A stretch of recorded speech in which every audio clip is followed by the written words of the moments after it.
Hey, salut, je m'appelle Hugo. Mon domaine, c'est l'approvisionnement international. Et aujourd'hui, j'ai un petit truc rapide pour vous. Aujourd'hui, ce que j'aimerais faire, c'est démystifier avec vous comment est-ce qu'on fait pour déterminer dans quel pays on va aller acheter un produit. Je vous partage les 3 étapes que je complète pour le déterminer pour mes clients. La première étape, c'est de trouver son code HS et d'aller faire ses vérifications sur les sites de la douane. La raison pour laquelle c'est importante, c'est qu'on ne veut pas aller acheter de la marchandise dans un pays là où est-ce qu'on va avoir des droits anti-dumping, ou est-ce qu'on va tout simplement avoir un taux de droit qui ne sera pas en notre faveur. Pour trouver votre code HS, c'est simple, on peut se servir de ChatGPT, mais évidemment, il faut toujours faire valider l'information par son courtier en douane. Une fois que son code HS est déterminé, on s'en va vérifier le code des douanes, on s'en va vérifier les avis des douanes et les mesures en vigueur des douanes. La dernière ressource douanière qu'on pourrait aller vérifier, ce serait de vérifier si on n'a pas un accord de libre-échange avec un pays en particulier ou avec un groupe de pays pour ce produit-là. Parfait.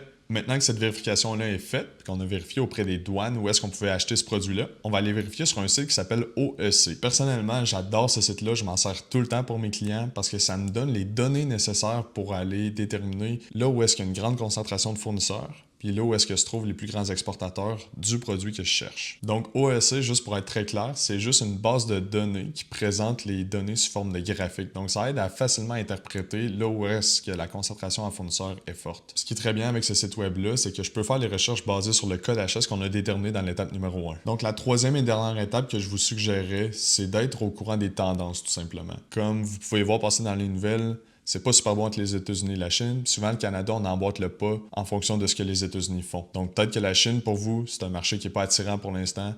On pourrait peut-être vérifier d'aller chercher dans un autre pays. Mais encore une fois, c'est simplement d'être au courant de ces tendances-là puis de prendre une décision informée. Avec ces 3 étapes-là, vous devriez être en mesure de déterminer dans quel pays vous allez acheter vos produits. Donc, tout ce qui vous reste à faire à partir de là, c'est de partir à la recherche à votre fournisseur. C'était tout pour moi aujourd'hui. On se dit à la prochaine.